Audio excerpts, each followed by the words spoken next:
Dear students, ਅੱਜ ਅਸੀਂ application of ਡੈਰੀਵੇਟਿਵਸ ਦੇ ਵਿੱਚ ਡਿਫਰੈਂਸ਼ੀਏਸ਼ਨ ਨੂੰ ਯੂਜ਼ ਕਰਕੇ ਇਕੁਏਸ਼ਨ ਆਫ ਟੈਂਜੈਂਟ ਲਾਈਨ ਅਤੇ ਨਾਰਮਲ ਲਾਈਨ ਦੀ ਇਕੁਏਸ਼ਨ ਕਰਨੀ ਸਿੱਖਾਂਗੇ। ਸਾਨੂੰ ਜਿਵੇਂ ਕਿ +1 ਦੇ ਵਿੱਚ ਪਤਾ ਹੈ, ਜੇਕਰ ਸਾਨੂੰ ਕਿਸੇ ਪੁਆਇੰਟ ਦੇ ਇੱਕ ਪੁਆਇੰਟ ਦੇ ਕੋਆਰਡੀਨੇਟਸ ਪਤਾ ਹੋਣ ਅਤੇ ਉਸ ਲਾਈਨ ਦੀ ਜੇ ਸਾਨੂੰ ਸਲੋ ਪਤਾ ਹੁੰਦੀ ਹੈ ਤਾਂ ਅਸੀਂ ਉਸ ਲਾਈਨ ਦੀ ਇਕੁਏਸ਼ਨ ਕੱਢ ਸਕਦੇ ਹਾਂ। ਤਾਂ ਉਸਦਾ ਕੀ ਫਾਰਮੂਲਾ ਸੀ? y - y1 = m × x - x0।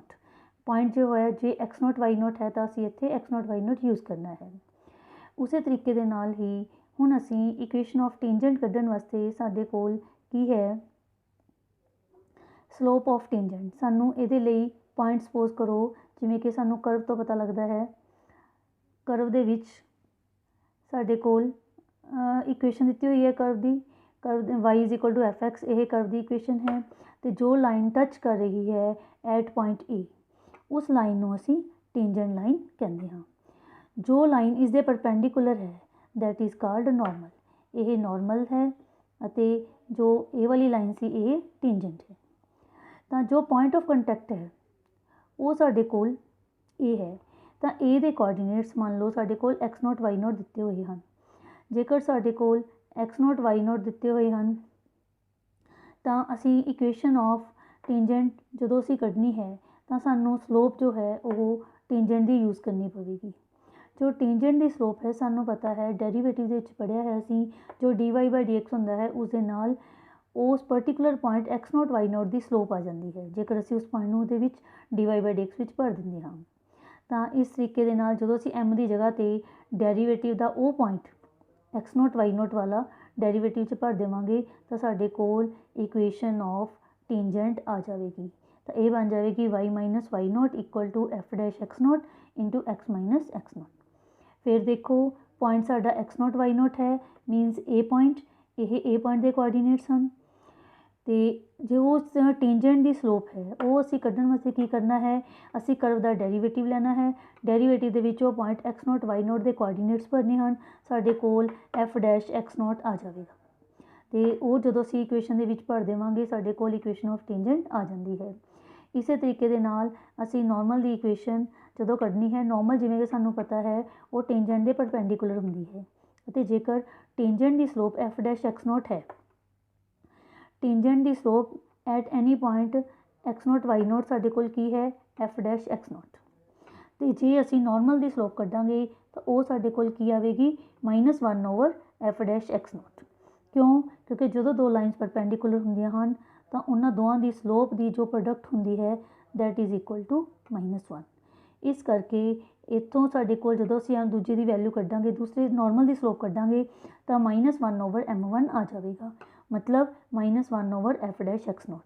ਇਸ ਤਰੀਕੇ ਦੇ ਨਾਲ ਸਾਡੇ ਕੋਲ ਸਲੋਪ ਆਫ ਨਾਰਮਲ ਆ ਜਾਂਦੀ ਹੈ ਅਤੇ ਇਕੁਏਸ਼ਨ ਸਾਡੇ ਕੋਲ ਉਹੀ ਹੈ ਲਾਈਨ ਦੀ y - y0 = m × x - x0। ਇੱਥੇ m ਦੀ ਜਗ੍ਹਾ 'ਤੇ ਅਸੀਂ 1/f' x0 ਭਰਨਾ ਹੈ ਅਤੇ ਇਸ ਤਰੀਕੇ ਦੇ ਨਾਲ ਅਸੀਂ ਨਾਰਮਲ ਦੀ ਇਕੁਏਸ਼ਨ ਕੱਢ ਲੈਂਦੇ ਹਾਂ। ਜਿਵੇਂ ਕਿ ਸਾਨੂੰ ਇੱਕ ਚੀਜ਼ ਹੋਰ ਹੈ, ਜੇਕਰ ਸਾਨੂੰ ਕੋਈ ਲਾਈਨ ਟੈਂਜੈਂਟ ਲਾਈਨ ਜੇਕਰ positive direction of x axis ਦੇ ਨਾਲ ਥੀਟਾ ਐਂਗਲ ਬਣਾਉਂਦੀ ਹੈ ਤਾਂ ਅਸੀਂ ਸਲੋਪ +1 ਸਿੱਖੀ ਸੀ, ਉਹ tan θ ਦੇ ਇਕੁਅਲ ਹੁੰਦੀ ਹੈ। ਅਤੇ ਡੈਰੀਵੇਟਿਵ ਜੋ dy/dx ਹੈ ਉਹ ਵੀ ਸਲੋਪ ਨੂੰ ਰਿਪਰਜੈਂਟ ਕਰਦਾ ਹੈ ਅਤੇ tan θ ਵੀ, ਇਸ ਲਈ dy/dx = tan θ ਇਹ ਸਾਡੇ ਕੋਲ ਆ ਜਾਂਦਾ ਹੈ। ਹੁਣ ਅਸੀਂ ਐਕਸਰਸਾਈਜ਼ 'ਤੇ ਆਉਂਦੇ ਹਾਂ। ਸਾਡੀ ਜੋ ਐਕਸਰਸਾਈਜ਼ ਹੈ ਟੈਂਜੈਂਟਸ ਐਂਡ ਨਾਰਮਲ ਦੀ, ਐਕਸਰਸਾਈਜ਼ 6.3, ਬੇਟਾ ਬਹੁਤ ਸਿੰਪਲ ਕੁਐਸਚਨ ਹਨ। ਇਸ ਦੇ ਵਿੱਚ ਸਿਰਫ 2 ਹੀ ਕੰਸੈਪਟਸ ਹਨ, ਡੈਰੀਵੇਟਿਵ ਦੇ ਨਾਲ ਟੈਂਜੈਂਟ ਅਤੇ ਨਾਰਮਲ ਲਾਈਨਸ ਦੀਆਂ ਇਕੁਏਸ਼ਨਸ ਕਰਨੀਆਂ। ਤਾਂ ਸਭ ਤੋਂ ਪਹਿਲਾਂ ਫਸਟ ਕੁਐਸਚਨ ਹੈ, find the equation of tangent to the curve y = 3x⁴ - 4 at x = 4। ਤਾਂ ਸਭ ਤੋਂ ਪਹਿਲਾਂ ਜਦੋਂ ਵੀ ਅਸੀਂ ਸਲੋਪ ਦੀ ਗੱਲ ਕਰਨੀ ਹੈ, ਚਾਹੇ ਉਹ ਟੈਂਜੈਂਟ ਹੈ ਚਾਹੇ ਨਾਰਮਲ, ਸਭ ਤੋਂ ਪਹਿਲਾਂ ਅਸੀਂ dy/dx ਕਰਨਾ ਹੈ ਡੈਰੀਵੇਟਿਵ। ਇਸ ਦਾ ਡੈਰੀਵੇਟਿਵ 12x³ - 4 ਆ ਗਿਆ। ਅਸੀਂ ਕਿਹੜੇ ਪੁਆਇੰਟ ਦੇ ਉੱਪਰ ਕਰਨੀ ਹੈ ਸਲੋਪ? x = 4 ਦੇ ਉੱਪਰ। ਤਾਂ dy/dx ਦੇ ਵਿੱਚ x ਦੀ ਵੈਲਿਊ 4 ਭਰ ਦਿੱਤੀ, ਸਾਡੇ ਕੋਲ ਸਲੋਪ ਆਫ ਟੈਂਜੈਂਟ ਆ ਗਈ, ਜਿਸ ਦਾ ਆਂਸਰ 764 ਆਇਆ ਹੈ। ਇਸੇ ਤਰੀਕੇ ਦੇ ਨਾਲ ਹੀ second question, slope of tangent to the curve y = x - 1/x - 2 x is not equal to 2, ये डोमेन ਦੇ ਵਿੱਚ ਦੱਸਿਆ ਹੈ ਵੀ ਡੋमेਨ ਦੇ ਵਿੱਚ ਅਸੀਂ x इज़ इक्वल टू 2 नहीं ਲੈਣਾ, ठीक है, क्योंकि डिनोमीनेटर ਦੇ ਵਿੱਚ ਜੇਕਰ ਅਸੀਂ 2 ਲੈਂਦੇ ਹਾਂ ਤਾਂ ਡਿਨੋਮੀਨੇਟਰ नॉट डिफाइंड बन जाएगा। ਅਸੀਂ x इज़ इक्वल टू 10 ਦੇ ਉੱਪਰ ਸਲੋਪ ਆਫ ਟੈਂਜੈਂਟ ਕਰਨੀ ਹੈ, ਤਾਂ ਐਜ਼ ਯੂਜੂਅਲ dy/dx ਕੱਢਾਂਗੇ ਕਿਉਂਕਿ ਇਹ ਕੋਸ਼ੀਐਂਟ ਫੰਕਸ਼ਨ ਹੈ, ਕੋਸ਼ੀਐਂਟ ਰੂਲ ਲਗਾਉਣਾ ਹੈ ਇਸਦੇ ਵਿੱਚ। ਤਾਂ ਇਹਦੇ ਵਿੱਚ ਸਾਡੇ ਕੋਲ डिनोमीनेटर का स्क्वायर ऊपर numerator, denominator into derivative of numerator minus numerator into derivative of denominator. इस तरीके के नाल असी जो डेरीवेटिव कढ़िया -1 ओवर x -1 का होल स्क्वायर, क्योंकि असी किहड़े पॉइंट के उपर करना है x इज़ इक्वल टू 10, तो x इज़ इक्वल टू 10 असी डेरीवेटिव के विच भर देना है। इस तरीके के नाल साडे कोल स्लोप ऑफ टेंजेंट -1/64, ये साडा आंसर आ जाता है। Now third question, slope of tangent to the curve at the point where whose x coordinate is 2। x coordinate is 2 ਦਾ मतलब है x की वैल्यू ਅਸੀਂ 2 ਭਰਨੀ है। एज यूजुअल पहला डेरीवेटिव देखिया, उस दे विच x की वैल्यू 2 भर दी, स्लोप ऑफ टेंजेंट आ जाती है। नैक्सट फिर slope of tangent to the curve at the point whose x coordinate is 3। पहला की तरह डेरीवेटिव लेना है with respect to x dy/dx, उस दे विच x की वैल्यू 3 भर के साडे कोल स्लोप ऑफ टेंजेंट आ जाएगी। Now next question, find the slope of normal to the curve x is equal to a cos cube theta and y is equal to a sin cube theta at theta is equal to π/4। बेटा इस question के जो देखो equation है curve की, वो साडे कोल parametric form के विच है। असी +1 के विच भी पैरामीट्रिक फॉर्म पढ़ चुके हाँ, क्योंकि x के विच भी पैरामीटर थीटा यूज़ किया गया है और y के विच भी। तो असी इसका डेरीवेटिव किस तरह लेंदे सी, क्योंकि x फंक्शन है थीटा का, तो असी dy/dx/d थीटा तो dy/d थीटा दोनों कर लेंगे हैं। dx/d थीटा वो की है a cos क्यूब सी 3 अगे आ गया cos स्क्वायर, एक पावर घट गई, अगे cos का डेरीवेटिव माइनस साइन। इस तरीके dy/d थीटा dy/dx कढ़न वास्ते असी दोनों को डिवाइड किया, dy/d थीटा ऊपर रखना है, साडे कोल जो dy/dx है वो tan थीटा आ गया। क्योंकि असी जो स्लोप है वो किहड़े पॉइंट पर करनी है, थीटा इज इक्वल टू π/4 के उपर, तो असी डेरीवेटिव dy/dx के विच थीटा की वैल्यू π/4 भर दी, tan π/4 1 होंदा है, तो इसकी स्लोप जो है वो -1 आ गई। पर असी इस क्वेश्चन के विच slope of normal find out करनी है, तो नॉर्मल के लिए की फार्मूला सी साडे कोल -1 ओवर स्लोप ऑफ टेंजेंट, क्योंकि असी देखा है कि जो भी स्लोप नॉर्मल तो टेंजेंट का आपस के की रिलेशन है, जिन्नी स्लोप टेंजेंट की आ जाती है उसका रेसिप्रोकल लेना है, तो नाल एक नैगेटिव साइन लगाने के नाल साडे कोल स्लोप ऑफ नॉर्मल आ जाती है, तो असी इसका आंसर 1 प्राप्त कर लेंगे हाँ। Question number 6, find the slope of normal to the curve x is equal to 1 - a sin theta, y is equal to b cos square theta at theta is equal to π/2। ये भी parametric form के विच equation है, dx/d theta कढ़िया, dy/d theta दोनों कढ़ के दोनों को divide कर दिता, तो साडे कोल dy/dx जो है स्लोप ऑफ टेंजेंट वो साडे कोल 2b sin theta upon a आ गई।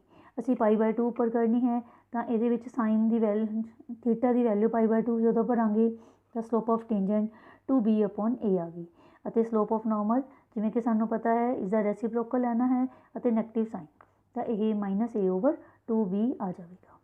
Question number 7, find points at which the tangent to the curve is parallel to x axis.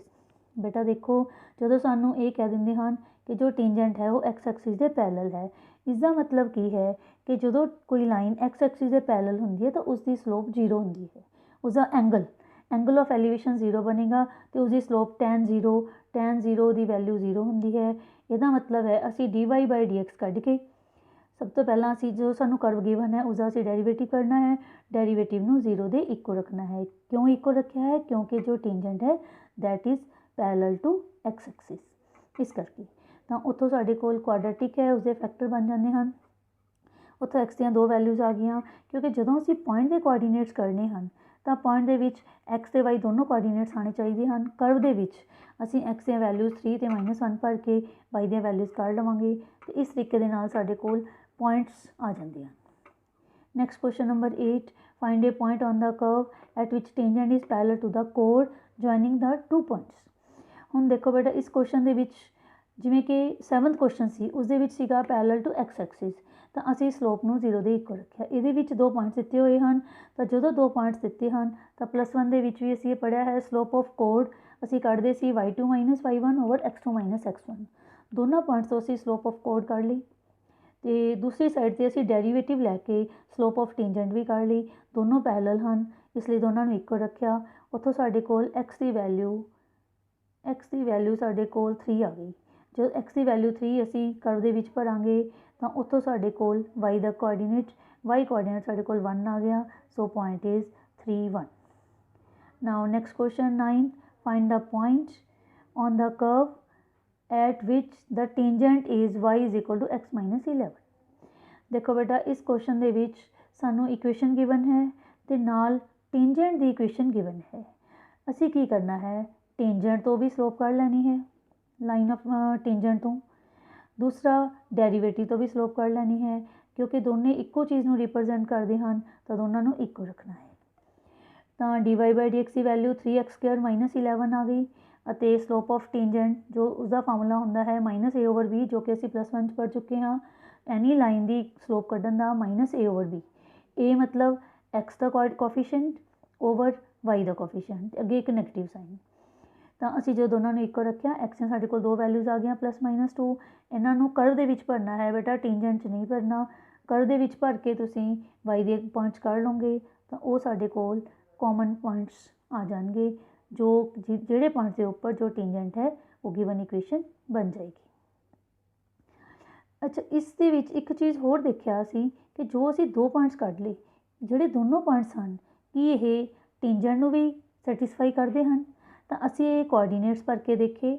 Curve ਦੇ ਤਾਂ ਪੁਆਇੰਟਸ ਲਏ ਹਨ, ਕਿਉਂਕਿ ਅਸੀਂ ਜਦੋਂ y ਦੀ ਵੈਲਿਊ ਕੱਢੀ ਹੈ ਤਾਂ ਕਰਵ ਦੀ ਇਕੁਏਸ਼ਨ ਦੇ ਵਿੱਚ ਭਰਿਆ ਸੀ। ਤਾਂ ਟੈਂਜੈਂਟ ਦੇ ਉੱਪਰ ਵੀ ਇਹ ਲਾਈ ਕਰਨੇ ਚਾਹੀਦੇ ਹਨ। ਤਾਂ ਟੈਂਜੈਂਟ ਦੇ ਵਿੱਚ ਭਰ ਕੇ ਦੇਖਿਆ, ਜਦੋਂ ਅਸੀਂ 2 ਤੇ -9 ਭਰਿਆ ਤਾਂ ਉਹ ਲੈਫਟ ਹੈਂਡ ਸਾਈਡ ਅਤੇ ਰਾਈਟ ਹੈਂਡ ਸਾਈਡ ਇਕੁਅਲ ਆ ਗਏ। ਪਰ ਜਦੋਂ ਅਸੀਂ -2 ਤੇ 19 ਭਰਦੇ ਹਾਂ ਤਾਂ ਇਕੁਅਲ ਨਹੀਂ ਆਉਂਦੀ। ਇਟ ਮੀਨਸ ਕੀ ਹੈ ਕਿ ਓਨਲੀ ਜੋ ਰਿਕੁਆਇਰਡ ਪੁਆਇੰਟ ਹੈ 2 ਤੇ -9 ਹਨ। ਅਗਲਾ ਕੁਐਸਚਨ ਹੈ, find the equation of all lines having slope -1 and tangent to the curve y is equal to 1/x - 1। 1/x - 1 ਇਸ ਦਾ ਡੈਰੀਵੇਟਿਵ, ਪਾਵਰ ਨੂੰ ਉੱਪਰ ਲੈ ਗਏ -1। ਡੈਰੀਵੇਟਿਵ ਦਾ ਸਾਡੇ ਕੋਲ ਫਾਰਮੂਲਾ ਹੈ, ਪਾਵਰ ਅੱਗੇ ਆ ਜਾਂਦੀ ਹੈ ਅਤੇ ਅੱਗੇ ਇੱਕ ਪਾਵਰ ਘਟਾ ਕੇ ਅੱਗੇ ਉਸਦਾ ਡੈਰੀਵੇਟਿਵ ਦੇਖਣਾ ਹੁੰਦਾ ਹੈ। ਤਾਂ ਇਸ ਤਰੀਕੇ ਦੇ ਨਾਲ ਸਾਡੇ ਕੋਲ ਜੋ ਡੈਰੀਵੇਟਿਵ ਹੈ -1/x - 1 ਦਾ ਹੋਲ ਸਕੁਅਰ, ਅਤੇ ਜੋ ਸਾਨੂੰ ਸਲੋਪ ਦਿੱਤੀ ਹੋਈ ਹੈ ਟੈਂਜੈਂਟ ਦੀ ਉਹ -1 ਹੈ। ਤਾਂ ਇਸ ਨੂੰ -1 ਦੇ ਇਕੁਅਲ ਰੱਖਿਆ। ਇੱਥੋਂ x - 1 ਦਾ ਹੋਲ ਸਕੁਅਰ 1 ਦੇ ਇਕੁਅਲ ਆ ਗਿਆ। ਤਾਂ ਜਦੋਂ ਅਸੀਂ ਸਕੁਅਰ ਨੂੰ ਸੋਲਵ ਕਰਦੇ ਹਾਂ ਸਾਡੇ ਕੋਲ ਹਮੇਸ਼ਾ 2 ਆਂਸਰ ਆਉਂਦੇ ਹਨ, ਇਕੱਲਾ +1 ਨਹੀਂ ਲੈਣਾ, ਇਸ ਨੂੰ -1 ਦੇ ਵੀ ਇਕੁਅਲ ਰੱਖਣਾ ਹੈ। ਤਾਂ ਇੱਥੋਂ ਸਾਡੇ ਕੋਲ x ਦੀਆਂ 2 ਵੈਲਿਊਜ਼ ਆ ਗਈਆਂ 2 ਤੇ 0, ਅਤੇ ਫਿਰ ਅਸੀਂ ਉਹ ਵੀ ਕਰਵ ਦੇ ਵਿੱਚ ਭਰਿਆ। ਕਰਵ ਦੇ ਵਿੱਚ ਭਰ ਕੇ ਅਸੀਂ y ਦੀਆਂ ਵੈਲਿਊਜ਼ ਕੱਢ ਲਈਆਂ ਤਾਂ ਸਾਡੇ ਕੋਲ 2 ਪੁਆਇੰਟਸ ਆ ਗਏ। ਇਸ ਕੁਐਸਚਨ ਦੇ ਵਿੱਚ ਸਾਡੇ ਕੋਲ equation of all lines of tangents ਪੁੱਛਿਆ ਸੀ, ਤਾਂ ਅਸੀਂ ਉਹੀ ਟੈਂਜੈਂਟ ਲਾਈਨ ਦਾ ਫਾਰਮੂਲਾ ਲਗਾਵਾਂਗੇ y - y1 = m × x - x1। ਦੋਨੋਂ ਪਾਰਟਸ ਦੇ ਉੱਪਰ, ਇੱਕ 2 1 ਦੇ ਉੱਪਰ ਅਤੇ ਸਲੋਪ 2 1 ਦੇ ਉੱਪਰ ਵੀ -1 ਲੈਣੀ ਹੈ, ਅਤੇ 0 -1 ਦੇ ਉੱਪਰ ਵੀ -1 ਲੈਣੀ ਹੈ। ਇਸ ਤਰੀਕੇ ਦੇ ਨਾਲ ਸਾਡੇ ਕੋਲ ਟੈਂਜੈਂਟਸ ਦੀਆਂ 2 ਇਕੁਏਸ਼ਨਸ ਆ ਜਾਂਦੀਆਂ ਹਨ। Question number 11, find the equation of all lines having slope 2 and which are tangent to the curve 1/x - 3। ਬੇਟਾ ਬਿਲਕੁਲ ਸੇਮ ਉਸੇ ਤਰੀਕੇ ਨਾਲ ਹੀ ਕਰਨਾ ਹੈ। ਡੈਰੀਵੇਟਿਵ ਲੈ ਲਿਆ, ਸਲੋਪ 2 ਦੇ ਇਕੁਅਲ ਰੱਖ ਲਿਆ, ਪਰ ਅਸੀਂ ਕੀ ਦੇਖਿਆ, ਜੋ ਸਕੁਅਰ ਹੈ x - 3 ਦਾ ਹੋਲ ਸਕੁਅਰ ਉਹ -1/2 ਦੇ ਇਕੁਅਲ ਆ ਗਿਆ। ਦੇਖੋ, ਕਦੇ ਵੀ ਸਕੁਅਰ ਨੈਗੇਟਿਵ ਨਹੀਂ ਹੁੰਦਾ, ਕੋਈ ਵੀ ਰੀਅਲ ਵੈਲਿਊ ਇਸ ਤਰ੍ਹਾਂ ਦੀ ਨਹੀਂ ਹੈ ਜਿਸ ਦੇ ਲਈ ਕਿ ਜਦੋਂ ਅਸੀਂ ਇਸ ਦਾ ਸਕੁਅਰ ਕਰੀਏ -1/2 ਆ ਜਾਏ। ਸੋ ਦਿਸ ਇਜ਼ ਨਾਟ ਪੋਸੀਬਲ। ਤਾਂ ਅਸੀਂ ਕੀ ਕਹਿੰਦੇ ਹਾਂ, ਨੋ ਸੱਚ equation of tangent is possible.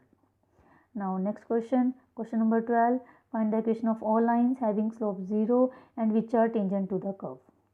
tangent to the curve means derivative लेना है। derivative लिया, पावर -1 है, वो अगे आ गई पावर -2 इंटू उस अगे डेरीवेटिव। स्लोप ਨੂੰ 0 ਦੇ ਇੱਕੋ ਰੱਖਿਆ ਤਾਂ x ਦੀ ਵੈਲਿਊ 1 ਆ ਗਈ। x ਦੀ ਵੈਲਿਊ 1 ਕਰਵ ਦੇ ਵਿੱਚ ਭਰ ਕੇ y ਦੀ ਵੈਲਿਊ ਕੱਢ ਲਈ, ਸਾਡੇ ਕੋਲ ਪੁਆਇੰਟ ਆ ਗਿਆ, ਅਤੇ ਅਸੀਂ ਇਕੁਏਸ਼ਨ ਆਫ ਟੈਂਜੈਂਟ ਉਸੇ ਤਰੀਕੇ ਦੇ ਨਾਲ y - y1 = m × x - x1 ਕਰ ਲੈਂਦੇ ਹਾਂ। जो अगला क्वेश्चन है, find points on the curve. ये जो कर्व है असी +1 ਦੇ ਵਿੱਚ पढ़ चुके हाँ। ये साढ़े कोल जो कर्व है ये एलिप्स की इक्वेशन होंगी है। ਤਾਂ ਅਸੀਂ ਕੀ ਦੱਸਣਾ ਹੈ, ਅਸੀਂ ਉਹ ਪੁਆਇੰਟਸ ਫਾइंड ਆਊਟ ਕਰਨੇ ਹਨ। ਫਸਟ ਪਾਰਟ ਦੇ ਵਿੱਚ ਜਿਹਦੇ ਉੱਪਰ ਜੋ ਟੈਂਜੈਂਟ ਹੈ ਪੈਰਲਲ ਟੂ ਐਕਸ ਐਕਸਿਸ, ਦੂਸਰੇ ਦੇ ਵਿੱਚ ਹੈ tangent is parallel to y axis. ਬੇਟਾ ਅਸੀਂ ਇੱਥੇ ਹੀ ਡਿਸਕਸ ਕਰ ਲੈਂਦੇ ਹਾਂ। ਪੈਰਲਲ ਟੂ ਐਕਸ ਐਕਸਿਸ ਦਾ ਮਤਲਬ ਹੈ ਸਲੋਪ ਨੂੰ 0 ਦੇ ਇੱਕੋ ਰੱਖਣਾ। ਪੈਰਲਲ ਟੂ ਵਾਈ ਐਕਸਿਸ ਦਾ ਮਤਲਬ ਹੈ ਸਲੋਪ ਨੂੰ tan 0 0 ਹੁੰਦਾ ਹੈ, ਇਸ ਲਈ ਸਲੋਪ 0। ਇਹਦੇ ਵਿੱਚ ਐਂਗਲ 90 ਬਣੇਗਾ, tan 90 ਇਨਫਿਨਿਟੀ ਹੁੰਦਾ ਹੈ, ਤਾਂ ਸਲੋਪ ਨੂੰ ਅਸੀਂ ਇਨਫਿਨਿਟੀ ਦੇ ਇੱਕੋ ਰੱਖਣਾ ਹੈ। ਤਾਂ ਸਭ ਤੋਂ ਪਹਿਲਾਂ ਅਸੀਂ ਕੀ ਕਰਦੇ ਹਾਂ, ਸਭ ਤੋਂ ਪਹਿਲਾਂ ਅਸੀਂ ਇਕੁਏਸ਼ਨ ਹੈ, ਇਕੁਏਸ਼ਨ ਆਫ ਕਰਵ, ਇਸ ਦਾ ਡੈਰੀਵੇਟਿਵ ਲੈ ਲਿਆ with respect to x. 2x/9 + 2y/16 into dy/dx equal to 0, क्योंकि x का derivative with respect to x तो 1 होंदा है, पर y का with respect to y dy/dx। इतों असीं dy/dx की वैल्यू कड्ढी -16x/y, ये साडे कोल आ गया। फस्ट पार्ट दे विच की है, tangent is parallel to x axis, dy/dx नूं 0 दे इक्को रखिया, x की वैल्यू 0 आ गई। फिर इस चीज़ दे ध्यान दो, जो टेंजेंट एक्स एक्सिस के पैरेलल है तो असीं dy/dx नूं 0 ਦੇ ਇੱਕੋ ਰੱਖ ਕੇ ਉੱਥੋਂ ਪੁਆਇੰਟ ਕਰਨਾ ਹੈ। ਉਸ ਤੋਂ ਬਾਅਦ x ਦੀ ਵੈਲਿਊ 0 ਅਸੀਂ ਕਰਵ ਦੇ ਵਿੱਚ ਭਰ ਦਿੰਦੇ ਹਾਂ। ਕਰਵ ਦੇ ਵਿੱਚ ਭਰ ਕੇ ਸਾਡੇ ਕੋਲ y ਦੀਆਂ ਦੋ ਵੈਲਿਊਜ਼ ਆ ਜਾਂਦੀਆਂ ਹਨ, y = +-4। ਤਾਂ ਉੱਥੋਂ ਸਾਡੇ ਕੋਲ ਦੋ ਪੁਆਇੰਟਸ ਆ ਗਏ। ਇਸੇ ਤਰੀਕੇ ਦੇ ਨਾਲ ਸੈਕਿੰਡ ਦੇ ਵਿੱਚ ਸਾਡੇ ਕੋਲ ਇਸ ਕੁਐਸਚਨ ਦੇ ਵਿੱਚ ਇਕੱਲੇ ਪੁਆਇੰਟਸ ਹੀ ਪੁੱਛੇ ਸਨ। ਫਸਟ ਪਾਰਟ ਸਾਡਾ ਕੰਪਲੀਟ ਹੋ ਗਿਆ। ਸੈਕਿੰਡ ਦੇ ਵਿੱਚ ਹੈ ਪੈਰਲਲ ਟੂ y ਐਕਸਿਸ, ਤਾਂ dy/dx ਨੂੰ tan 90 ਇਨਫਿਨਿਟੀ ਹੁੰਦਾ ਹੈ। ਇਨਫਿਨਿਟੀ ਕਦੋਂ ਪੋਸੀਬਲ ਹੈ, ਜਦੋਂ ਡਿਨੋਮੀਨੇਟਰ 0 ਆਏਗਾ। ਤਾਂ ਇੱਥੇ ਡਿਨੋਮੀਨੇਟਰ y ਹੈ, ਤਾਂ ਇੱਥੇ ਜਦੋਂ y ਦੀ ਵੈਲਿਊ 0 ਆਏਗੀ ਉਦੋਂ ਹੀ ਇਨਫਿਨਿਟੀ ਬਣੇਗਾ। y ਦੀ ਵੈਲਿਊ 0 ਅਸੀਂ ਫਿਰ ਕਰ ਦੇ ਵਿੱਚ ਭਰ ਕੇ x ਦੀ ਵੈਲਿਊਜ਼ 2 ਕਰ ਲਈਆਂ +-3, ਸਾਡੇ ਕੋਲ 2 ਪੁਆਇੰਟਸ ਆ ਜਾਂਦੇ ਹਨ। Question number 14, find the equation of tangent and normal to the given curves at the indicated points. ਬੇਟਾ ਇਸ ਦੇ 5 ਪਾਰਟ ਹਨ, ਅਸੀਂ ਫਸਟ ਡਿਸਕਸ ਕਰਾਂਗੇ ਤੇ ਲਾਸਟ ਵਾਲਾ ਡਿਸਕਸ ਕਰਾਂਗੇ, ਬਾਕੀ ਤਿੰਨੋਂ ਸੇਮ ਹਨ, ਯੂ ਕੈਨ ਡੂ ਯੋਰਸੈਲਫ। ਤਾਂ ਇਸ ਕੁਐਸਚਨ ਦੇ ਵਿੱਚ ਦੇਖੋ, ਫਸਟ ਦੇ ਵਿੱਚ ਕੀ ਹੈ, 4 ਡਿਗਰੀ ਦੀ ਸਾਡੇ ਕੋਲ ਪੋਲੀਨੋਮੀਅਲ ਹੈ, dy/dx ਲਿਆ, ਕਿਊਬਿਕ ਇਕੁਏਸ਼ਨ ਆ ਗਈ, ਉਹਦੇ ਵਿੱਚ 0.05 ਸਾਨੂੰ ਦਿੱਤਾ ਹੋਇਆ ਸੀ, ਉਹ ਭਰ ਕੇ ਅਸੀਂ ਡੈਰੀਵੇਟਿਵ ਸਲੋਪ ਆਫ ਟੈਂਜੈਂਟ ਕਰ ਲਈ ਹੈ। ਤੇ ਸਾਨੂੰ ਜੋ ਹੈ ਸਲੋਪ ਆਫ ਟੈਂਜੈਂਟ ਇੱਥੋਂ ਸਾਡੇ ਕੋਲ -10 ਆ ਗਈ। ਸਲੋਪ ਆਫ ਨੋਰਮਲ ਵੀ ਕੱਢੀ, ਇਸ ਦਾ ਰੈਸੀਪ੍ਰੋਕਲ ਤੇ ਸਾਈਨ ਚੇਂਜ ਕਰਨਾ 1/10। ਤਾਂ ਉਸ ਤੋਂ ਬਾਅਦ ਅਸੀਂ 0.5 ਪੁਆਇੰਟ ਦੇ ਉੱਪਰ ਇਕੁਏਸ਼ਨ ਆਫ ਟੈਂਜੈਂਟ ਅਤੇ ਇਕੁਏਸ਼ਨ ਆਫ ਨੋਰਮਲ, ਦੋਵਾਂ ਦੇ ਵਿੱਚ ਕੀ ਫਰਕ ਪੈਂਦਾ ਹੈ, ਪੁਆਇੰਟ ਉਹੀ ਆਉਣਾ ਹੈ, ਸਿਰਫ ਸਲੋਪ ਦਾ ਫਰਕ ਪਏਗਾ। ਇਸ ਦੇ ਵਿੱਚ ਸਲੋਪ ਟੈਂਜੈਂਟ ਦੀ ਯੂਜ਼ ਕਰਨੀ ਹੈ ਤੇ ਇਸ ਦੇ ਵਿੱਚ ਨੋਰਮਲ ਦੀ ਸਲੋਪ ਯੂਜ਼ ਕਰਨੀ ਹੈ। ਤਾਂ ਸਾਡੇ ਕੋਲ ਦੋ ਇਕੁਏਸ਼ਨਸ ਆ ਜਾਂਦੀਆਂ ਹਨ। ਇਸ ਤਰੀਕੇ ਦੇ ਨਾਲ ਅਸੀਂ ਇਸ ਕੁਐਸਚਨ ਨੂੰ ਕਰ ਲੈਂਦੇ ਹਾਂ। ਜੋ ਲਾਸਟ ਪਾਰਟ ਹੈ ਉਸ ਦੇ ਵਿੱਚ x ਤੇ y ਇਹ ਪੈਰਾਮੈਟ੍ਰਿਕ ਫਾਰਮ ਦੇ ਵਿੱਚ ਹਨ। dx/dt, dy/dt ਦੋਨਾਂ ਨੂੰ ਡਿਵਾਈਡ ਕਰਕੇ dy/dx, ਜੋ ਸਾਨੂੰ ਪੁਆਇੰਟ ਦਿੱਤਾ ਹੋਇਆ ਸੀ π/4 ਦੇ ਉੱਪਰ ਅਸੀਂ ਫਾਈਂਡ ਆਊਟ ਕਰਨਾ ਹੈ। π/4 ਭਰਿਆ ਤਾਂ cot π/4 1 ਹੁੰਦਾ ਹੈ। ਤਾਂ ਸਲੋਪ ਆਫ ਟੈਂਜੈਂਟ -1 ਆ ਗਈ ਅਤੇ ਸਲੋਪ ਆਫ ਨੋਰਮਲ +1 ਆ ਗਈ। ਤਾਂ ਉਸ ਤੋਂ ਬਾਅਦ ਇਕੁਏਸ਼ਨਸ ਕੱਢ ਸਕਦੇ ਹਾਂ। ਇਕੁਏਸ਼ਨ ਦੇ ਵਿੱਚ ਇਕੁਏਸ਼ਨ ਕੱਢਣ ਦੇ ਲਈ ਸਾਨੂੰ ਇੱਕ ਤਾਂ ਸਲੋਪ ਚਾਹੀਦੀ, ਇੱਕ ਪੁਆਇੰਟ। ਇਸ ਕੁਐਸਚਨ ਦੇ ਵਿੱਚ ਜੋ ਸਿੱਧਾ t ਦੀ ਵੈਲਿਊ ਦਿੱਤੀ ਹੋਈ ਸੀਗੀ, ਪਰ ਸਾਨੂੰ ਪੁਆਇੰਟ xy ਦੇ ਵੈਲਿਊ ਚਾਹੀਦੀਆਂ ਹਨ। ਇਸ ਲਈ ਅਸੀਂ ਕੀ ਕਰਦੇ ਹਾਂ, ਜੋ ਸਾਡੇ ਕੋਲ ਗਿਵਨ ਕਰਵ ਸੀਗੀ x = cos t, y = sin t, ਇਸ ਦੇ ਵਿੱਚ t ਦੀ ਵੈਲਿਊ ਜੋ ਹੈ π/4 ਹੈ। ਜਦੋਂ π/4 ਭਰ ਦਿੰਦੇ ਹਾਂ ਸਾਡੇ ਕੋਲ 1/√2 ਤੇ 1/√2 ਪੁਆਇੰਟਸ ਆ ਗਏ। ਤਾਂ ਪੁਆਇੰਟ ਆ ਗਿਆ ਇਹ ਵਾਲਾ ਪੁਆਇੰਟ ਆ ਗਿਆ। ਸਲੋਪ ਅਸੀਂ ਕੱਢ ਚੁੱਕੇ ਹਾਂ, ਟੈਂਜੈਂਟ ਦੇ ਲਈ -1 ਅਤੇ ਨੋਰਮਲ ਦੇ ਲਈ 1। ਤਾਂ ਇਸ ਤਰੀਕੇ ਦੇ ਨਾਲ ਅਸੀਂ ਟੈਂਜੈਂਟ ਤੇ ਨੋਰਮਲ ਦੀਆਂ ਇਕੁਏਸ਼ਨਸ ਫਾਈਂਡ ਆਊਟ ਕਰ ਲੈਂਦੇ ਹਾਂ। ਜੋ ਅਗਲਾ ਕੁਐਸਚਨ ਹੈ, find the equation of tangent to the curve at which the tangent is parallel to the line. ਦੇਖੋ ਇਸ ਦੇ ਵਿੱਚ ਇਹ ਲਾਈਨ ਦੀ ਇਕੁਏਸ਼ਨ ਗਿਵਨ ਹੈ, ਸਿੰਪਲ ਹੈ। ਅਸੀਂ ਕੀ ਕਰਨਾ ਹੈ, ਪਹਿਲਾਂ ਡੈਰੀਵੇਟਿਵ ਦੇਖਣਾ ਹੈ। ਜਦੋਂ ਡੈਰੀਵੇਟਿਵ ਦੇਖਿਆ 2x - 2 ਆ ਗਿਆ, ਤੇ ਜੋ ਜਿਸ ਲਾਈਨ ਦੇ ਪੈਰਲਲ ਸੀ ਉਸ ਲਾਈਨ ਦੀ ਸਲੋਪ ਕੱਢ ਲਈ। -a/b ਦਾ ਫਾਰਮੂਲਾ ਹੈ ਬੇਟਾ ਸਾਡੇ ਕੋਲ। ਤਾਂ ਉਸ ਤਰੀਕੇ ਦੇ ਨਾਲ ਸਾਡੇ ਕੋਲ ਜੋ ਸਲੋਪ ਹੈ ਉਹ ਆ ਗਈ -2/-1, 2 ਆ ਗਈ। ਇਸ ਨੂੰ 2 ਦੇ ਇੱਕੋ ਰੱਖਿਆ, x ਦੀ ਵੈਲਿਊ 2 ਕਰਵ ਦੇ ਵਿੱਚ ਭਰਿਆ 1 ਨੰਬਰ 'ਚ। ਤਾਂ ਸਾਡੇ ਕੋਲ y ਦੀ ਵੈਲਿਊ 7 ਆ ਗਈ। ਪੁਆਇੰਟ ਸਾਡੇ ਕੋਲ 7 ਬਣ ਗਿਆ। ਅਤੇ ਜੋ ਇਕੁਏਸ਼ਨ ਹੈ, ਇਕੁਏਸ਼ਨ ਆਫ ਟੈਂਜੈਂਟ ਅਸੀਂ ਫਾਈਂਡ ਆਊਟ ਕਰਨੀ ਸੀ, ਤਾਂ ਉਹ ਸਾਡੇ ਕੋਲ y - y1 = m × x - x1। ਤਾਂ ਇਸ ਤਰੀਕੇ ਦੇ ਨਾਲ ਅਸੀਂ ਫਾਈਂਡ ਆਊਟ ਕਰ ਲਈਏ। ਬੀ ਪਾਰਟ ਦੇ ਵਿੱਚ ਦੇਖੋ ਕੀ ਹੈ, ਇਕੁਏਸ਼ਨ ਆਫ ਲਾਈਨ ਟੈਂਜੈਂਟ ਦੀ ਕਰਨੀ ਹੈ, ਪਰ ਉਹ ਪਰਪੈਂਡੀਕੂਲਰ ਹੈ ਇਸ ਲਾਈਨ ਦੀ। ਤਾਂ ਅਸੀਂ dy/dx ਜੋ ਹੈ ਸਾਨੂੰ ਉਹ ਪਤਾ ਹੈ, ਉਹ ਸਾਡੇ ਕੋਲ ਕੀ ਹੈ 2x - 2। ਅਤੇ ਜੋ ਸਾਡੇ ਕੋਲ ਕਰਵ ਹੈ ਉਸ ਦੇ ਤੋਂ ਅਸੀਂ ਡੈਰੀਵੇਟਿਵ ਸਲੋਪ ਆਫ ਟੈਂਜੈਂਟ ਕੱਢ ਲਵਾਂਗੇ। ਤੇ ਦੋਨੋਂ ਆਪਸ ਪਰਪੈਂਡੀਕੂਲਰ ਹਨ ਤਾਂ ਦੋਨਾਂ ਦੀ ਪ੍ਰੋਡਕਟ ਨੂੰ -1 ਦੇ ਇਕੁਅਲ ਰੱਖਣਾ ਹੈ। ਦੇਖੋ m1 m2 equal to -1, 2x - 2 ਇਹ ਟੇਂਜੈਂਟ ਦੀ ਸਲੋਪ ਹੈ। ਤੇ ਜੋ ਸਾਨੂੰ ਲਾਈਨ ਗਿਵਨ ਸੀ ਇਸ ਨੂੰ ਸਿਮੈਟ੍ਰੀਕਲ ਫਾਰਮ ਦੇ ਵਿੱਚ ਲਿਖ ਲਓ, ਪਹਿਲਾਂ x ਦਾ ਕੋਐਫੀਸ਼ੀਐਂਟ ਫਿਰ y ਦਾ ਫਿਰ ਕੌਂਸਟੈਂਟ। ਤੇ ਇੱਥੋਂ ਸਾਡੇ ਕੋਲ ਜੋ ਹੈ ਸਲੋਪ ਆ ਗਈ 3, ਤਾਂ ਜੋ 3 ਹੈ ਇਹਨੂੰ 3 ਨਾਲ ਮਲਟੀਪਲਾਈ ਕਰਕੇ -1 ਦੇ ਇਕੁਅਲ। ਉੱਥੋਂ x ਦੀ ਵੈਲਿਊ ਸਾਡੇ ਕੋਲ 5/6 ਕਰ ਦੇ ਵਿੱਚ ਭਰਿਆ, y ਦੀ ਵੈਲਿਊ ਕੱਢੀ 217/36, 217/36। ਤੇ ਉਸ ਤੋਂ ਬਾਅਦ ਸਾਡੇ ਕੋਲ ਜੋ ਇਹ ਪੁਆਇੰਟ ਹੈ, ਪੁਆਇੰਟ ਆ ਗਿਆ। ਉਸ ਤੋਂ ਬਾਅਦ ਅਸੀਂ ਇਕੁਏਸ਼ਨ ਕਰਨੀ ਹੈ, ਇੱਥੇ 217 ਆਏਗਾ। ਇਕੁਏਸ਼ਨ ਆਫ ਟੇਂਜੈਂਟ ਸਾਡੇ ਕੋਲ ਜੋ ਹੈ equation of tangent perpendicular to this, ਤਾਂ ਅਸੀਂ ਜੋ y - y1 equal to m into x - x1 point ਸਾਡੇ ਕੋਲ ਆ ਗਿਆ 217 ਅਪੋਨ ਉਹਦੇ 17 ਆਏਗਾ 217/36। ਇਹ y ਕੋਆਰਡੀਨੇਟ ਹੈ ਤੇ 5/6 x ਕੋਆਰਡੀਨੇਟ ਹੈ ਅਤੇ ਸਲੋਪ ਸਾਡੇ ਕੋਲ -1/3 ਹੈ। ਤਾਂ ਉਹ ਭਰ ਕੇ ਅਸੀਂ ਇਸ ਕਰ ਦੀ ਇਕੁਏਸ਼ਨ ਕੱਢ ਲੈਂਦੇ ਹਾਂ। ਨੈਕਸਟ ਕੁਐਸਚਨ ਹੈ question number 16, find show that the tangents to the curve at the points x equal to 2 and x equal to -2 are parallel. ਦੇਖੋ ਬੇਟਾ, ਦੋ ਟੇਂਜੈਂਟਸ ਪੈਰਲਲ ਕਦੋਂ ਹੁੰਦੇ ਹਨ? ਜਦੋਂ ਉਹਨਾਂ ਦੀ ਸਲੋਪ ਸੇਮ ਹੁੰਦੀ ਹੈ। ਤਾਂ ਅਸੀਂ ਕੀ ਕੀਤਾ, dy/dx ਉਸ ਦੇ ਵਿੱਚ x ਦੀ ਵੈਲਿਊ 2 ਭਰ ਕੇ ਦੇਖੀ, ਸਾਡੇ ਕੋਲ 95 ਆਇਆ। ਉਸ ਤੋਂ ਬਾਅਦ -2 ਭਰ ਕੇ ਦੇਖਿਆ 95। ਜੋ ਡੈਰੀਵੇਟਿਵਸ ਹੁੰਦੇ ਹਨ ਉਹ ਕੀ ਹੁੰਦਾ ਹੈ, slope of tangent at that point. ਤਾਂ ਇਟ ਮੀਨਸ ਕੀ ਹੈ, ਜਦੋਂ ਸਲੋਪ ਸੇਮ ਆ ਗਈ ਇਟ ਮੀਨਸ ਕੀ ਹੈ, tangents are parallel. Now next question, find the points on the curve y is equal to x cube at which the tangent is slope of tangent is equal to y coordinate। ਸਭ ਤੋਂ ਪਹਿਲਾਂ slope of tangent ਹੈ dy/dx ਕਰ ਲਿਆ, 3x² ਆ ਗਿਆ। Question ਦੇ according dy/dx ਨੂੰ y ਦੇ ਇੱਕੋ ਰੱਖਣਾ ਹੈ। y ਦੀ ਵੈਲਿਊ ਅਸੀਂ ਕਰ ਤੋਂ x³ ਲੈ ਲਈ, ਇਸ ਨੂੰ ਕਿਊਬਿਕ ਇਕੁਏਸ਼ਨ ਬਣ ਗਈ, x² ਕਾਮਨ ਆ ਗਿਆ। ਇੱਥੋਂ x ਨੇ ਸਾਡੇ ਕੋਲ ਦੋ ਵੈਲਿਊਜ਼ ਆਈਆਂ, ਇੱਕ 0 ਇੱਕ 3। 0 ਭਰਿਆ ਕਰਵ ਦੇ ਵਿੱਚ, y ਦੀ ਵੈਲਿਊ 0 ਆ ਗਈ। 3 ਭਰਦੇ ਹਾਂ ਤਾਂ y ਦੀ ਵੈਲਿਊ 27 ਆ ਜਾਂਦੀ ਹੈ। ਸਾਡੇ ਕੋਲ 2 ਪੁਆਇੰਟਸ ਆ ਜਾਂਦੇ ਹਨ। Next question number 18, for the curve find all points at which the tangent passes through origin. ਬੇਟਾ ਇਸ ਕੁਐਸਚਨ ਦੇ ਵਿੱਚ ਦੇਖੋ ਕੀ ਫਰਕ ਹੈ। ਅਗਰ ਇਹੀ ਕੁਐਸਚਨ ਇਸ ਤਰ੍ਹਾਂ ਹੁੰਦਾ, find all the points at find the at tangent if tangent passes through origin, ਇਸ ਦਾ ਮਤਲਬ ਹੋ ਰਿਹਾ if tangent at origin find the equation at the points ਮਤਲਬ ਐਟ ਓਰੀਜਨ, ਤਾਂ ਉਹ ਅਲੱਗ ਕੁਐਸਚਨ ਹੈ।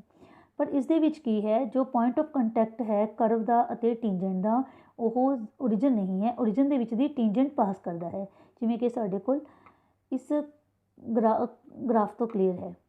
ਜੋ ਓਰੀਜਨ ਹੈ ਉਹ 0 0 ਹੈ, ਜੋ ਪੁਆਇੰਟ ਆਫ ਕੰਟੈਕਟ ਹੈ ਉਹ A ਹੈ। ਸਾਡੇ ਕੋਲ A ਪੁਆਇੰਟ ਹੈ ਜੋ ਕਿ ਪੁਆਇੰਟ ਆਫ ਕੰਟੈਕਟ ਹੈ। ਤਾਂ ਅਸੀਂ ਕੀ ਕਰਨਾ ਹੈ, dy/dx ਕੱਢਿਆ। ਸਪੋਜ਼ ਕਰ ਲੈਂਦੇ ਹਾਂ ਕਿ ਜੋ ਪੁਆਇੰਟ ਆਫ ਕੰਟੈਕਟ ਹੈ ਉਹ x1 y1 ਹੈ, ਕਿਉਂਕਿ ਸਾਨੂੰ ਪਤਾ ਨਹੀਂ, ਉਸਦੇ ਕੋਆਰਡੀਨੇਟਸ ਨਹੀਂ ਦਿੱਤੇ ਹੋਏ ਸਾਨੂੰ। ਤਾਂ dy/dx ਅਸੀਂ ਉਸ ਪੁਆਇੰਟ ਦੇ ਵਿੱਚ x1 ਪੁਆਇੰਟ ਅਸੀਂ ਫਿਲ ਕਰ ਲਿਆ, ਸਾਡੇ ਕੋਲ ਸਲੋਪ ਆਫ ਟੇਂਜੈਂਟ ਆ ਗਈ OA ਦੀ। ਅਤੇ ਉੱਧਰੋਂ ਅਸੀਂ ਕਿਉਂਕਿ O ਦੇ ਕੋਆਰਡੀਨੇਟਸ 0 0 ਹਨ, ਓਰੀਜਨ ਹੈ, A ਦੇ ਕੋਆਰਡੀਨੇਟ x1 ਹਨ, ਉੱਥੋਂ ਅਸੀਂ OA ਦੀ ਵੀ ਸਲੋਪ ਕੱਢ ਲਈ। ਤਾਂ ਕਿਉਂਕਿ ਇਹ ਦੋਨੋਂ ਸੇਮ ਨੂੰ ਰਿਪਰਜੈਂਟ ਕਰਦੇ ਹਨ, dy/dx ਅਤੇ ਸਲੋਪ ਦੋਨਾਂ ਨੂੰ ਇੱਕੋ ਰੱਖ ਲਿਆ। ਇੱਕੋ ਰੱਖ ਕੇ ਇੱਥੇ y1 ਦੀ ਵੈਲਿਊ ਅਸੀਂ ਕਰਵ ਤੋਂ ਭਰ ਸਕਦੇ ਹਾਂ, ਕਿਉਂਕਿ ਇਹ ਜੋ ਪੁਆਇੰਟ ਹੈ x1 y1 ਇਹ ਕਰਵ ਦੇ ਉੱਪਰ ਲਾਈ ਕਰ ਰਿਹਾ ਹੈ। ਉਹ ਆ ਗਈ ਸਾਡੇ ਕੋਲ 4x1³ - 2x1 raised to power 5। ਇਹ ਸਾਡੇ ਕੋਲ 5 ਡਿਗਰੀ ਦਾ ਪੋਲੀਨੋਮੀਅਲ ਬਣ ਗਿਆ। x1³ ਕਾਮਨ ਆ ਗਿਆ, ਸਾਡੇ ਕੋਲ x1 ਦੀਆਂ 3 ਵੈਲਿਊਜ਼ ਆ ਗਈਆਂ 0 1 ਅਤੇ -1। ਇਹਨੂੰ ਅਸੀਂ ਕਰਵ ਦੇ ਵਿੱਚ ਭਰ ਕੇ y ਦੀਆਂ ਵੈਲਿਊਜ਼ ਕੱਢ ਲੈਣੀਆਂ ਹਨ। ਤਾਂ ਇਸ ਤਰੀਕੇ ਨਾਲ ਸਾਡੇ ਕੋਲ ਤਿੰਨੋਂ ਪੁਆਇੰਟਸ ਆ ਜਾਂਦੇ ਹਨ। ਅਗਲਾ ਕੁਐਸਚਨ ਹੈ, find the points on the curve at which tangent is parallel to x axis. ਫਿਰ ਉਹੀ ਕੰਡੀਸ਼ਨ ਹੈ, ਜਦੋਂ ਟੇਂਜੈਂਟ x ਐਕਸਿਸ ਦੇ ਪੈਰਲਲ ਹੁੰਦਾ ਹੈ ਤਾਂ ਜੋ ਸਲੋਪ ਆਫ ਟੇਂਜੈਂਟ ਹੈ that is equal to tan 0। tan 0 means 0, ਤਾਂ ਸਲੋਪ ਨੂੰ ਅਸੀਂ 0 ਦੇ ਇੱਕੋ ਰੱਖਣਾ ਹੈ। ਇਸ ਸਾਈਡ ਦੇ ਉੱਪਰ ਕਿਉਂਕਿ ਜੋ ਇਹ ਫੰਕਸ਼ਨ ਹਨ ਇਹ ਇੰਪਲੀਸਿਟ ਫੰਕਸ਼ਨ ਹੈ, ਇਸ ਦੇ ਵਿੱਚ x ਅਤੇ y ਨੂੰ ਅਲੱਗ-ਅਲੱਗ ਨਹੀਂ ਕਰ ਸਕਦੇ, ਤਾਂ ਅਸੀਂ differentiate both sides with respect to x। ਤਾਂ ਉਸ ਤੋਂ ਬਾਅਦ ਜੋ ਡੈਰੀਵੇਟਿਵ ਲਿਆ ਸਾਡੇ ਕੋਲ ਆ ਗਿਆ 1 - x/y। ਇਸ ਨੂੰ ਅਸੀਂ 0 ਦੇ ਇੱਕੋ ਰੱਖਿਆ, ਤਾਂ ਜਦੋਂ 0 ਦੇ ਇੱਕੋ ਰੱਖਦੇ ਹਾਂ x ਦੀ ਵੈਲਿਊ 1 ਆ ਗਈ। ਇਸ ਨੂੰ ਕਰਵ ਦੇ ਵਿੱਚ ਭਰਿਆ, y ਦੀਆਂ ਸਾਡੇ ਕੋਲ 2 ਵੈਲਿਊਜ਼ ਆ ਗਈਆਂ, ਅਤੇ ਅਸੀਂ ਇਸ ਤਰੀਕੇ ਨਾਲ ਅਸੀਂ ਕੋਆਰਡੀਨੇਟਸ ਫਾਈਂਡ ਆਊਟ ਕਰ ਲਈ। अगला क्वेश्चन है question number 20, find the equation of the normal to the at the point am square am cube for the curve ay square equal to x cube. बेटा इस क्वेश्चन ਦੇ ਵਿੱਚ ਅਸੀਂ ਦੋਨੋਂ ਸਾਈਡ ਤੇ ਡਿਫਰੈਂਸ਼ੀਏਟ ਕਰਨਾ ਹੈ with respect to x। a constant ਹੈ y ਸਕੁਅਰ ਦਾ 2y dy/dx, ਰਾਈਟ ਸਾਈਡ ਦੇ ਉੱਤੇ x ਕਿਊਬ ਦਾ 3x ਸਕੁਅਰ, ਇੱਥੋਂ ਅਸੀਂ dy/dx ਦੀ ਵੈਲਿਊ ਕੱਢ ਲੈਂਦੇ ਹਾਂ। ਉਸ ਤੋਂ ਬਾਅਦ ਕੀ ਹੈ slope of normal. Slope of normal ਜਿਵੇਂ ਕਿ ਸਾਨੂੰ ਪਤਾ ਹੈ -1 ਓਵਰ ਸਲੋਪ ਆਫ ਟੈਂਜੈਂਟ ਹੁੰਦੀ ਹੈ, ਤਾਂ ਉਹ ਸਾਡੇ ਕੋਲ -2ay/3x ਸਕੁਅਰ ਆ ਜਾਂਦਾ ਹੈ। ਪਰ ਅਸੀਂ ਇਕੁਏਸ਼ਨ ਆਫ ਨੋਰਮਲ ਕਿਹੜੇ ਪੁਆਇੰਟ ਦੇ ਉੱਪਰ ਕਰਨੀ ਹੈ, am square am cube. X की जगह ते वाई की जगह ते एक्स वाई की जगह ते पॉइंट भर के साढ़े कोल स्लोप ऑफ नॉर्मल आ जाती है। स्लोप ऑफ नॉर्मल सानू पता है, पॉइंट सानू पता है, तो असी इक्वेशन ऑफ नॉर्मल दे विच इसनू भर के इक्वेशन ऑफ नॉर्मल कढ़ लेंदे हैं। अगला क्वेश्चन है find the equation of normal to the curve at which the normals are parallel to the line this. सब तो पहला dy/dx वो आ गई स्लोप ऑफ टेंजेंट, उसका रेसिप्रोकल विद नेगेटिव साइन, तो वो आ गई slope of normal. Slope of normal is parallel to line. Line की स्लोप है -1/14, तो ये स्लोप ऑफ नॉर्मल ही असी कढ़ी है, तो नॉर्मल ही ये पैरेलल है, तो दोनों को इक्को रखा। एक्स स्क्वायर दी दो वैल्यूज़ आ गई, x square equal to 4, x दी दो वैल्यूज़ +-2 कर्व दे विच भर के असी वाई दी वैल्यूज़ कढ़ियाँ, साडे कोल पॉइंट्स आ गए।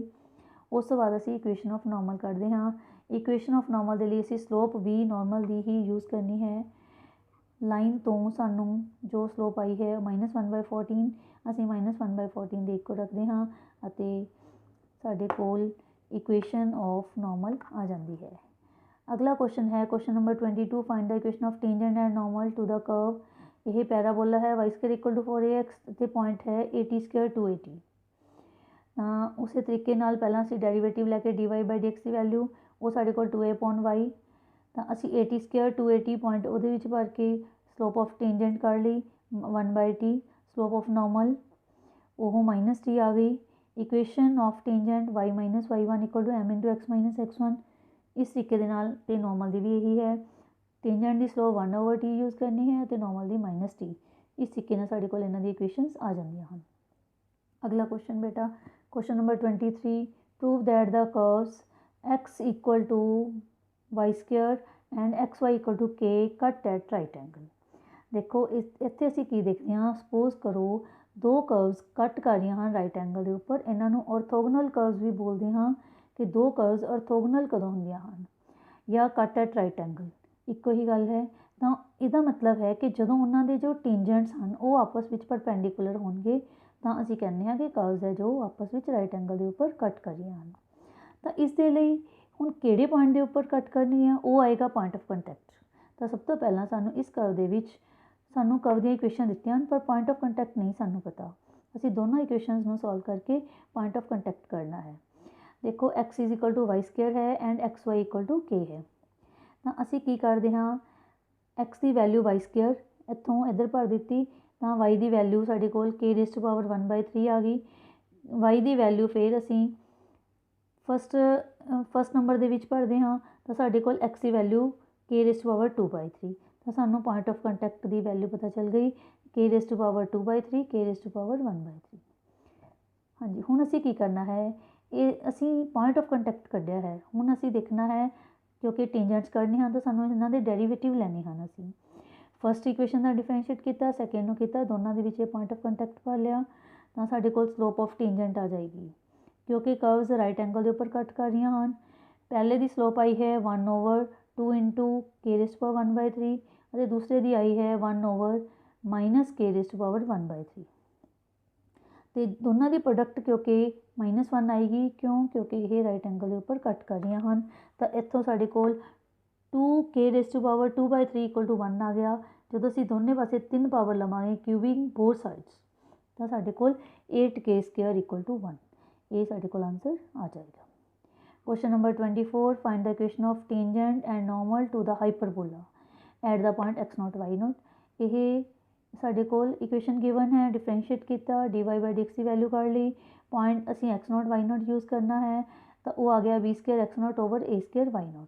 स्लोप ऑफ टेंजेंट जो नॉर्मल की करनी है तो यदा रेसिप्रोकल एक negative sign a - a² y0 over b² x0।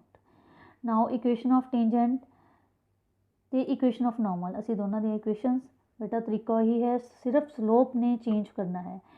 ਇੱਥੇ ਸਲੋਪ ਜੋ ਟੈਂਜੈਂਟ ਦੀ ਯੂਜ਼ ਕਰਨੀ ਹੈ, ਇੱਥੇ ਅਸੀਂ ਨੋਰਮਲ ਦੀ ਯੂਜ਼ ਕਰਨੀ ਹੈ, ਤੇ ਸਾਡੇ ਕੋਲ ਪੁਆਇੰਟ ਉਹੀ x0 y0 ਯੂਜ਼ ਕਰਨਾ ਹੈ। ਤਾਂ ਜਦੋਂ ਅਸੀਂ ਇਸ ਨੂੰ ਖੋਲ੍ਹਦੇ ਹਾਂ, ਇੱਕ ਚੀਜ਼ ਹੋਰ ਦੇਖੋ, ਜਦੋਂ ਅਸੀਂ ਇਕੁਏਸ਼ਨ ਆਫ ਟੈਂਜੈਂਟ ਦੇਖਦੇ ਹਾਂ ਤਾਂ ਰਾਈਟ ਹੈਂਡ ਸਾਈਡ ਦੇ ਵਿੱਚ b² x0 -a² y0 ਇਹ ਆ ਗਿਆ। ਤਾਂ ਅਸੀਂ ਦੋਨੇ ਪਾਸੇ ਡਿਵਾਈਡਿੰਗ ਬੋਥ ਸਾਈਡਸ a² b² ਦੇ ਨਾਲ ਡਿਵਾਈਡ ਕਰ ਦਿੰਦੇ ਹਾਂ। ਡਿਵਾਈਡ ਕਰਨ ਦੇ ਨਾਲ ਸਾਡੇ ਕੋਲ ਜੋ ਰਾਈਟ ਹੈਂਡ ਸਾਈਡ ਹੈ ਉਹ ਸਾਡੀ ਇਹ ਬਣ ਜਾਂਦੀ ਹੈ x0² over a² -y0² over b²। ਪਰ ਇਸ ਦੀ ਵੈਲਿਊ ਨੂੰ ਅਸੀਂ 1 ਪੁੱਟ ਕਰ ਸਕਦੇ ਹਾਂ। ਕਿਉਂ? ਕਿਉਂਕਿ ਜੋ ਸਾਡਾ ਪੁਆਇੰਟ ਹੈ x0 y0 ਇਹ ਕਰਵ ਦੇ ਉੱਪਰ ਵੀ ਲਾਈ ਕਰਦਾ ਹੈ, ਕਿਉਂਕਿ ਜੋ ਟੈਂਜੈਂਟ ਹੁੰਦਾ ਹੈ, ਜਿਹੜੇ ਪੁਆਇੰਟ ਦੇ ਉੱਪਰ ਅਸੀਂ ਟੈਂਜੈਂਟ ਕਰਦੇ ਹਾਂ ਉਹ ਵਾਲਾ ਪੁਆਇੰਟ ਸਾਡਾ ਕਰਵ ਦਾ ਵੀ ਪੁਆਇੰਟ ਹੁੰਦਾ ਹੈ। ਤਾਂ ਉਹ ਕਰਵ ਨੂੰ ਸੈਟਿਸਫਾਈ ਕਰਨਾ ਚਾਹੀਦਾ ਹੈ। ਜਦੋਂ ਅਸੀਂ ਇੱਥੇ ਭਰਾਂਗੇ ਤਾਂ x0² over a² -y0² over b² ਦੀ ਵੈਲਿਊ 1 ਆ ਜਾਵੇਗੀ। ਇਸੇ ਕਰਕੇ ਅਸੀਂ ਇੱਥੇ ਉਹ ਵੈਲਿਊ 1 ਯੂਜ਼ ਕਰ ਸਕਦੇ ਹਾਂ। ਤਾਂ ਸਾਡੇ ਕੋਲ ਇਕੁਏਸ਼ਨ ਆਫ ਟੈਂਜੈਂਟ ਆ ਗਈ। ਤੇ ਇਸੇ ਤਰੀਕੇ ਨਾਲ ਇੱਧਰ ਇਸ ਤਰ੍ਹਾਂ ਦੀ ਕੋਈ ਵੈਲਿਊ ਨਹੀਂ ਬਣਦੀ ਤਾਂ ਇੱਧਰ ਅਸੀਂ ਯੂਜ਼ ਨਹੀਂ ਕਰਨਾ ਨੋਰਮਲ ਦੇ ਵਿੱਚ, ਤਾਂ ਨੋਰਮਲ ਦੀ ਸਿੰਪਲ ਇਕੁਏਸ਼ਨ ਅਸੀਂ ਕੱਢ ਸਕਦੇ ਹਾਂ। ਅਗਲਾ ਕੁਐਸਚਨ ਹੈ find the equation of tangent to the curve which is parallel to the line this. ਤਾਂ dy/dx ਲਿਆ, dy/dx ਇਹ ਪਾਵਰ 1/2 ਹੈ, ਪਾਵਰ ਅੱਗੇ ਆ ਗਈ ਤਾਂ ਉਸ ਦੀ ਪਾਵਰ ਜਦੋਂ ਇੱਕ ਘਟਾਉਂਦੇ ਹਾਂ -1/2 ਨੀਚੇ ਆ ਕੇ ਅੰਡਰ ਆ ਗਿਆ। 3x - 2 ਦਾ ਡੈਰੀਵੇਟਿਵ 3 ਹੁੰਦਾ ਹੈ। ਲਾਈਨ ਜਿਸ ਦੇ ਪੈਰਲਲ ਹੈ ਟੈਂਜੈਂਟ ਉਸਦੀ ਇਕੁਏਸ਼ਨ ਦਿੱਤੀ ਹੋਈ ਹੈ, ਉੱਥੋਂ ਅਸੀਂ ਸਲੋਪ ਕੱਢੀ 2 ਆ ਗਈ, ਦੋਨਾਂ ਨੂੰ ਇਕੁਅਲ ਰੱਖਿਆ, ਉੱਥੋਂ ਅਸੀਂ x ਦੀ ਵੈਲਿਊ 41/48 ਫਾਈਂਡ ਆਊਟ ਕਰ ਲੈਂਦੇ ਹਾਂ। ਕਰਵ ਦੇ ਵਿੱਚ ਭਰ ਕੇ ਸਾਡੇ ਕੋਲ y ਦੀ ਵੈਲਿਊ ਤੇ ਸਾਡੇ ਕੋਲ ਜੋ ਪੁਆਇੰਟ ਆਫ ਕੰਟੈਕਟ ਹੈ ਉਹ ਇਹ ਵਾਲਾ ਆ ਗਿਆ। ਹੁਣ ਅਸੀਂ ਇਕੁਏਸ਼ਨ ਆਫ ਟੈਂਜੈਂਟ ਕਰਨੀ ਹੈ y - y1 = m × x - x1। Slope of tangent ਜੋ ਹੈ ਉਹ 2 ਹੈ, ਤਾਂ ਅਸੀਂ ਉਸਨੂੰ 2 ਦੇ ਇਕੁਅਲ ਰੱਖਿਆ, m ਦੀ ਵੈਲਿਊ 2 ਭਰ ਦੇਣੀ ਹੈ ਤੇ ਇਕੁਏਸ਼ਨ ਫਾਈਂਡ ਆਊਟ ਕਰ ਲੈਂਦੇ ਹਾਂ। ਅਗਲੇ ਜੋ 2 ਕੁਐਸਚਨ ਹਨ ਉਹ ਸਾਡੇ ਕੋਲ MCQ ਦੇ ਹਨ।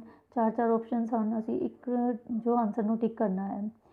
ਤਾਂ ਇਸ ਦੇ ਵਿੱਚ ਕੀ ਹੈ, the slope of normal to the curve at x = 0। ਸਭ ਤੋਂ ਪਹਿਲਾਂ ਡੈਰੀਵੇਟਿਵ ਦੇ ਵਿੱਚ ਅਸੀਂ x = 0 ਭਰਿਆ, ਇਹ ਸਲੋਪ ਆਫ ਟੈਂਜੈਂਟ ਆ ਗਈ, ਪਰ ਅਸੀਂ ਨੋਰਮਲ ਦੀ ਫਾਈਂਡ ਆਊਟ ਕਰਨੀ ਹੈ ਤਾਂ ਇਹ -1/3 ਆਏਗੀ। ਤਾਂ ਇਸ ਦੇ ਵਿੱਚ ਜੋ ਰਾਈਟ ਆਨਸਰ ਹੈ ਉਹ D ਹੈ। ਇਸੇ ਤਰੀਕੇ ਨਾਲ ਨੈਕਸਟ ਕੁਐਸਚਨ ਹੈ line y = x + 1 is a tangent to the curve y² = 4x at the point. ਤਾਂ ਅਸੀਂ ਜੋ ਕਰਵ ਦਿੱਤੀ ਹੈ ਉਸਦਾ ਡੈਰੀਵੇਟਿਵ ਲੈ ਲਿਆ, ਉੱਥੋਂ ਅਸੀਂ dy/dx ਕਰ ਲਿਆ, ਜੋ ਲਾਈਨ ਗਿਵਨ ਹੈ ਉੱਥੋਂ ਵੀ ਅਸੀਂ ਡੈਰੀਵੇਟਿਵ ਕਰ ਲਿਆ, ਉਹ 1 ਆ ਗਿਆ।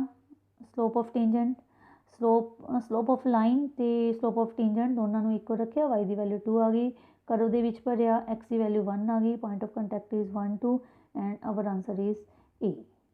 ਇਸ ਤਰੀਕੇ ਨਾਲ ਸਾਡੀ ਇਹ ਐਕਸਰਸਾਈਜ਼ 6.3 ਕੰਪਲੀਟ ਹੋ ਜਾਂਦੀ ਹੈ। Thank you.